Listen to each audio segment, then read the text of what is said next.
வணக்கம்.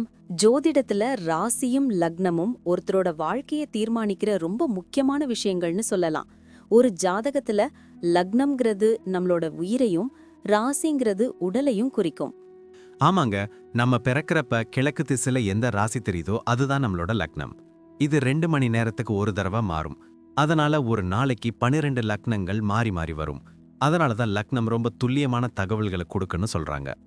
சரியா சொன்னீங்க. லக்னம் ஒருத்தரோட குணாதிசயங்கள், உடல் அமைப்பு, மனசு எப்படி இருக்கும், அவரோட செயல்பாடுகள், ஆயுசு, எதிர்காலம்னு எல்லாத்தையும் சொல்லும். ராசிங்கிறது நம்ம பிறக்கிறப்ப சந்திரன் எந்த ராசியில இருக்காரோ அதுதான் நம்ம ராசி. சந்திரன் ஒரு ராசியில 2.25 நாள் இருப்பாரு. அதனால ஒரே ராசியில நிறைய பேர் பிறந்திருக்கலாம். சந்திரன் மனசுக்கு அதிபதின்னு சொல்றதால ராசி நம்மளோட மனநிலை, எண்ணங்கள், உணர்வுகளை பத்தி சொல்லும்.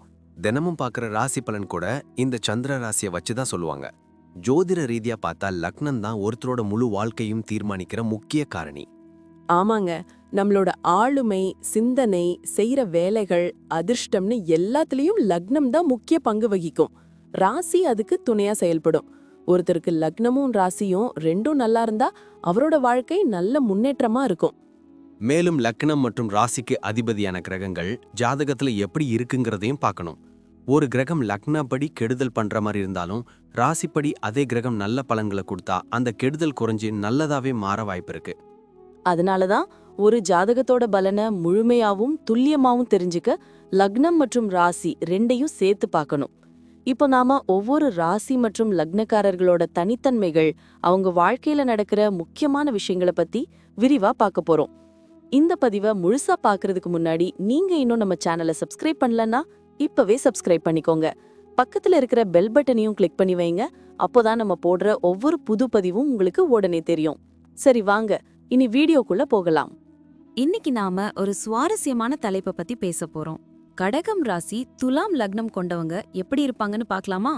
கண்டிப்பா, ரொம்ப ஆர்வமா இருக்கு. இந்த 2 ராசி மற்றும் லக்னம் சேரும்போது ஒரு தனித்துவமான ஆளுமை உருவாகும்னு சொல்றாங்க.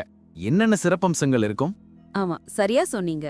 கடகம் ராசியோட பாதுகாப்பு உணர்வும் துலாம் லக்னத்தோட சமநிலை தன்மையும் இவங்களுக்கு ஒரு அருமையான கலவைய கொடுக்குது. இவங்க பொதுவா ரொம்ப உணர்ச்சி வசப்படக்கூடியவங்களா இருப்பாங்க. அதே சமயம் எல்லாரோடவும் நல்லா பழகக்கூடியவங்களா இருப்பாங்க. ஓ அப்படியா? கேட்கவே நல்லா இருக்கு. அப்போ குடும்பத்து மேல ரொம்ப பாசமா இருப்பாங்களா? நிச்சயமாக. குடும்பம் தான் இவங்களுக்கு எல்லாமே. உறவுகளுக்கு ரொம்ப முக்கியத்துவம் கொடுப்பாங்க. இனிமையான பேச்சு, கனிவான அணுகுமுறைன்னு எல்லார் மனசையும் சீக்கிரமா கவர்ந்துருவாங்க. வாழ்க்கையில சமநிலையையும் அமைதியையும் தான் விரும்புவாங்க. எந்த முடிவு எடுக்கிறதுக்கு முன்னாடியும் நிறைய யோசிப்பாங்க. அப்போ அவசரப்பட்ட முடிவு எடுக்க மாட்டாங்களா? சில சமயங்கள்ல உணர்ச்சி வசப்பட்டு முடிவெடுக்க வாய்ப்பிருக்கு. ஆனா பொதுவா உணர்ச்சிகளை கட்டுக்குள் வைக்க முயற்சி பண்ணுவாங்க. இவங்களுக்கு கலை உணர்வும் அழகுணர்ச்சியும் ரொம்ப அதிகம். அழகான விஷயங்களை ரசிப்பாங்க. தங்கள் சுற்றுப்புறத்தை எப்பவுமே அழகா வச்சுக்க விரும்புவாங்க. அது நல்ல விஷயம். சரி, குடும்ப வாழ்க்கையில எப்படி இருப்பாங்க? கணவன் மனைவி உறவு எப்படி இருக்கும்? குடும்ப வாழ்க்கையில இவங்க ரொம்ப அர்ப்பணிப்புடன் இருப்பாங்க. குடும்ப உறுப்பினர்களோட தேவைகளையும் உணர்வுகளையும் புரிஞ்சுக்கிட்டு நடந்துப்பாங்க. குடும்பத்துக்காக என்ன வேணும்னாலும் தியாகம் செய்ய தயங்க மாட்டாங்க. வீட்ல எப்பவுமே ஒரு அன்பான, பாதுகாப்பான சூழ்நிலையை உருவாக்க விரும்புவாங்க. அடடே, அருமை. குழந்தைகள் மேல எப்படி இருப்பாங்க? குழந்தைகள் மேல ரொம்ப பாசமா இருப்பாங்க. அவங்கள நல்ல முறையில வளர்க்கணும்னு ஒரு குறிக்கோளோட இருப்பாங்க. வாழ்க்கை துணையோட ஒரு நல்ல புரிதலை ஏற்படுத்திக்குவாங்க. சில சமயம் குடும்ப விஷயங்கள்ல உணர்ச்சி வசப்பட்டு முடிவெடுக்கலாம். ஆனாலும் குடும்பம் தான் இவங்களுக்கு வாழ்க்கை.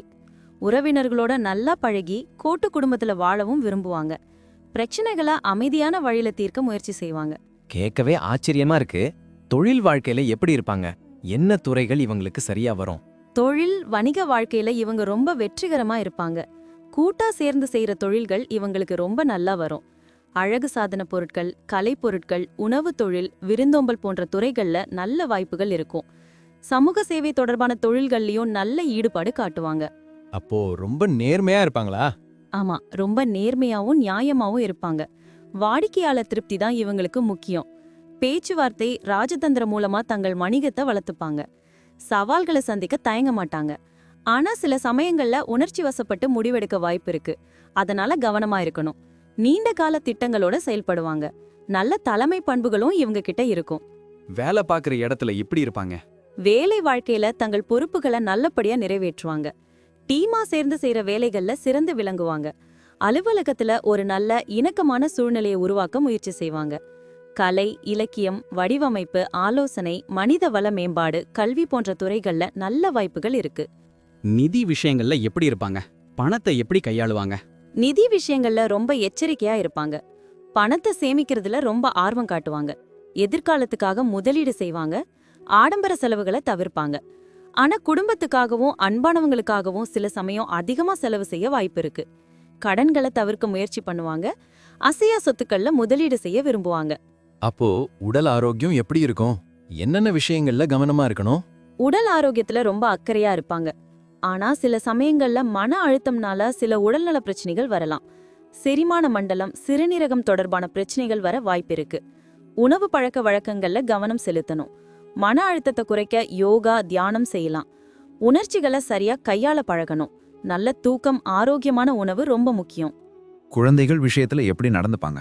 குழந்தைகள் விஷயத்துல ரொம்ப அக்கறை கொண்டவங்களா இருப்பாங்க. அன்பாவும் பாசமாவும் வளர்ப்பாங்க. அவங்களோட தேவைகளையும் உணர்வுகளையும் புரிஞ்சுகிட்டு நடந்துப்பாங்க. குழந்தைகளுக்கு ஒரு நல்ல எதிர்காலத்தை உருவாக்க முயற்சி செய்வாங்க. கல்வி, கலைன்னு எல்லா விஷயங்கள்லயும் ஊக்கமளிப்பாங்க. சில சமயம் அதிக பாதுகாப்பு உணர்வோட இருக்கலாம். பயணங்கள் மேல ஆர்வம் இருக்குமா? எந்த மாதிரி இடங்களுக்கு போக விரும்புவாங்க? கண்டிப்பா புதிய இடங்களுக்கு பயணம் செய்ய ஆர்வம் காட்டுவாங்க. முக்கியமா கலை, கலாச்சாரம் நிறைந்த இடங்களுக்கு போக விரும்புவாங்க. குடும்பத்தோட பயணம் செய்ய ரொம்ப பிடிக்கும். அமைதியான, அழகான இடங்கள் இவங்களுக்கு ரொம்ப பிடிக்கும். வரலாற்று சிறப்புமிக்க இடங்கள், கடற்கரைகள், மலைப்பகுதிகள்னு எல்லாமே பிடிக்கும். பயணம் மூலமா புது அனுபவங்களை பெற விரும்புவாங்க. மன அழுத்தத்தை குறைக்கவும் பயணங்களை மேற்கொள்வாங்க. மொத்தத்துல கடகம் ராசி துலாம் லக்னம் கொண்டவங்க எப்படி இருப்பாங்க? மொத்தத்துல இவங்க தங்கள் வாழ்க்கையில சமநிலையையும் அமைதியையும் அன்பையும் விரும்புவாங்க. குடும்பத்துக்கும் உறவுகளுக்கும் ரொம்ப முக்கியத்துவம் கொடுப்பாங்க. உணர்ச்சி வசப்படக்கூடியவங்களா இருந்தாலும் தங்கள் உணர்ச்சிகளை கட்டுக்குள் வைக்க முயற்சி பண்ணுவாங்க. கலை, அழகுணர்ச்சி கொண்டவங்களா இருப்பாங்க.